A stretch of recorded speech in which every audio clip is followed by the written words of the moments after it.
दोस्तों, आज की कहानी महाराष्ट्र के एक छोटे से परिवार की है जहां पर एक लड़की रहा करती थी जिसका नाम था मीना। मीना घर पर सबसे छोटी थी और बहुत ही ज़्यादा लाडली थी सबकी। घर पर उसके माता पिता थे, एक बड़ी बहन थी। मीना का पढ़ाई लिखाई में काफ़ी ज़्यादा मन था। पढ़ाई में बहुत ही ज़्यादा होशियार थे मीना, और इसी वजह से उसका किसी और चीज़ में मन भी नहीं लगता था। लेकिन मीना की बड़ी बहन नाचना गाना बहुत ही ज़्यादा पसंद करती थी, लेकिन ये सब मीना को बिल्कुल भी पसंद नहीं था।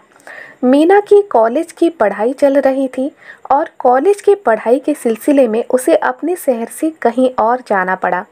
उसके साथ उसके कुछ टीचर्स जा रहे थे और कुछ दोस्त भी थे, और वहाँ पर वो लोग एक होटल में रहने वाले थे।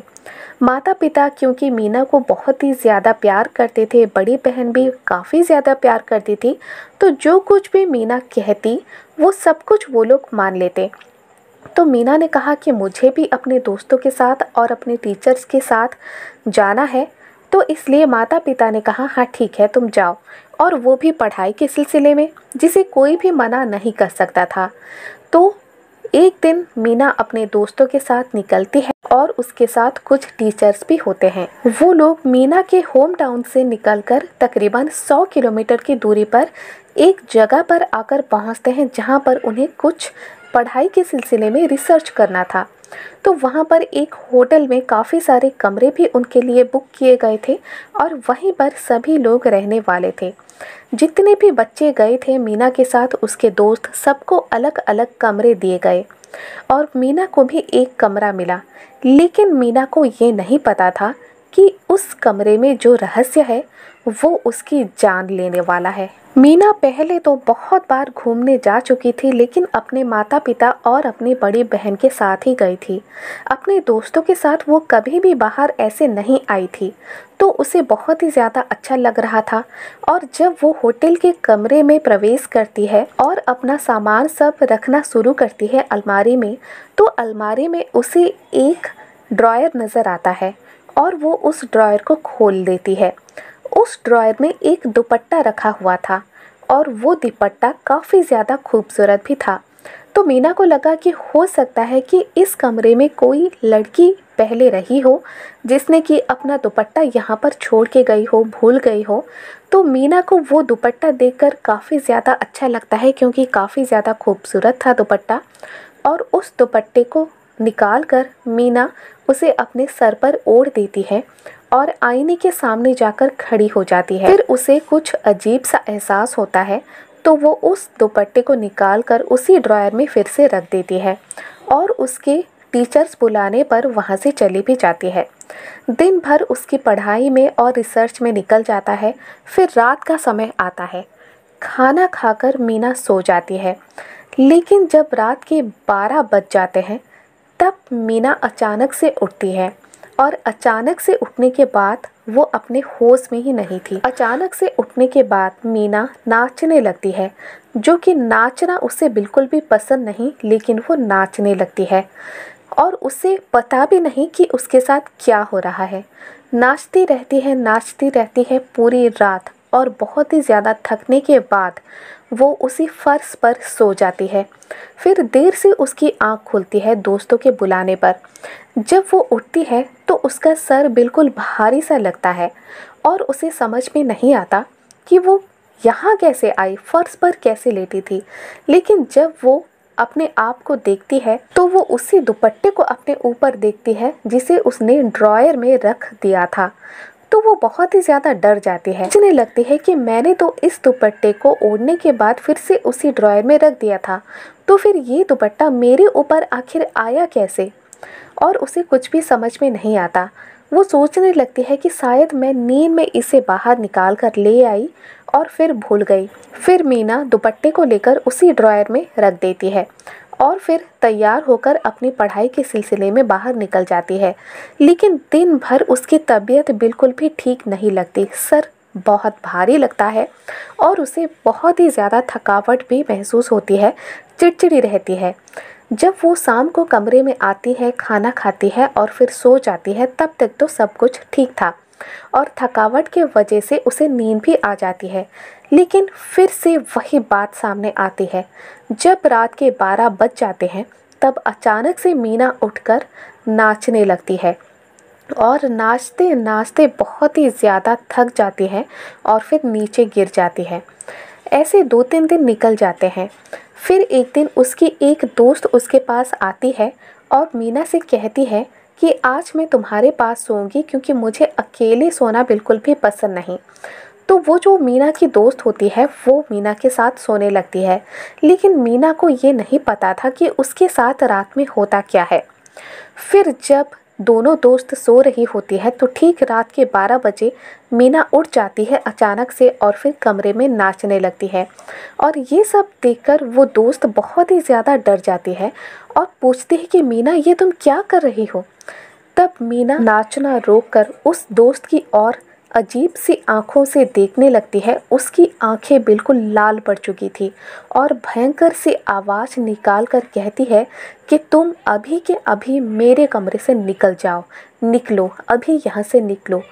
वो जो लड़की थी वो उठती है और दौड़कर उस कमरे से बाहर निकल आती है और जाकर सबको बुला लाती है। सबको बुलाने के बाद वो फिर से उसी कमरे में जाती है और मीना फर्श पर सो गई है और सभी बच्चे उसे जगाने की कोशिश करते हैं लेकिन वो उठ नहीं पाती। फिर सुबह उसकी आंख खुलती है तो सभी उसे इस बारे में बताते हैं तो वो कहती है कि मुझे तो कुछ भी याद नहीं। ये सारी बातें टीचर्स को भी पता चलती है तो फ़ौरन टीचर्स मीना के माँ बाप को बुलाते हैं और फिर मीना को उसके माता पिता के साथ भेज देते हैं घर पे। लेकिन घर पर जाने के बाद भी वही सिलसिला शुरू हो जाता है क्योंकि मीना अपने साथ वही दुपट्टा लेकर गई थी घर पर भी। जब ये सिलसिला शुरू हो जाता है और मीना के साथ उसकी बड़ी बहन क्योंकि उसके कमरे में सोती थी, तो जब मीना रात को 12 बजे उठकर नाचने लगती अचानक से तो उसकी बड़ी बहन काफ़ी ज़्यादा डर जाती। फिर माता पिता को लगता कि ये कोई भूत प्रेत का साया है, अचानक से हमारी बेटी तो ऐसी नहीं थी, फिर ऐसा क्या हो गया। तो वो लोग किसी तांत्रिक को बुलाते हैं। जब वो तांत्रिक घर पर आता है तांत्रिक को पता चल जाता है कि मीना के शरीर में एक आत्मा है जो कि उसके साथ आई है होटल के कमरे से और उसी दुपट्टे में पहले वो आत्मा थी। फिर तांत्रिक को अपने शक्ति के जरिए उस आत्मा की कहानी भी पता चल जाती है। तकरीबन 2 साल पहले की बात है जब सुनीता नाम की एक लड़की उसी होटल के कमरे में रहने आई थी और वो दुपट्टा उसी सुनीता नाम की लड़की का था। वो रहने तो आई थी अपने पति के साथ जिसकी नई नई शादी हुई थी, लेकिन उसके पति ने उसे धोखा दिया। सुनीता एक बहुत ही ज़्यादा गरीब घराने की लड़की थी और उसने अपनी पसंद से शादी की थी, लेकिन उसका पति ऐसा निकलेगा ये उसे बिल्कुल भी पता नहीं था। उसके पति ने उसका सौदा किया था। तकरीबन 5 लाख रुपए में उसने सुनीता को किसी आदमी को बेच दिया था और उस होटल के कमरे में वो इसीलिए रहने आए थे क्योंकि वो सुनीता को उस आदमी के हवाले कर सके। जब सुनीता को इस बारे में पता चला तो उसी दुपट्टे से उसने आत्महत्या कर ली थी। जब सुनीता ने आत्महत्या कर ली, होटल के मैनेजर और उसके कुछ कर्मचारियों ने ये सोचा कि क्यों पुलिस को बुलाना है, बेकार में ही यहाँ पर बात फैल जाएगी। तो उन्होंने सुनीता के शव को उसी होटल के पिछवाड़े जो ज़मीन थी वहाँ पर दफना दिया और उस दुपट्टे को ड्रॉयर के अंदर अलमारी में रख दिया। लेकिन उन्हें नहीं पता था कि उसी कमरे में सुनीता की आत्मा रह जाएगी। फिर बहुत दिनों तक उस कमरे को ऐसे ही बंद कर दिया गया और कुछ ही दिनों पहले खोला गया ताकि कोई भी अगर यहाँ पर रहने आता है तो वो रह सके। लेकिन मीना की बदकिस्मती ये थी कि उसको वही कमरा मिला में सुनीता ने आत्महत्या कर ली थी। इसी वजह से जब मीना ने सुनीता के दुपट्टा निकाला और उसे ओढ़ दिया तब सुनीता की आत्मा मीना के शरीर में घुस गई और क्योंकि उसे डांस बहुत ज़्यादा पसंद था, वो नाचना काफ़ी ज़्यादा पसंद करती थी, तो हर रात 12 बजे मीना उठकर नाचने लगती अचानक से। कहानी सुनकर माता पिता काफ़ी ज़्यादा डर जाते हैं मीना के और फिर तांत्रिक को पूछते हैं कि आखिर हमारी बेटी ठीक कैसे होगी। तब तांत्रिक कहता है कि मैं अपनी शक्तियों के ज़रिए उस आत्मा को मीना के शरीर से बाहर निकाल तो दूंगा और उसे एक कील में बंद करके एक पेड़ में ठोक दूंगा। लेकिन आपको ध्यान रखना पड़ेगा कि वो कील उस पेड़ से बाहर ना आने पाए। ऐसा ही होता है। तांत्रिक अपने शक्ति के जरिए मीना के शरीर से सुनीता की आत्मा को बाहर निकाल लेता है और उसे एक लोहे की कील में बंद कर देता है और उस लोहे की कील को लेकर एक नारियल के पेड़ में ठोक देता है।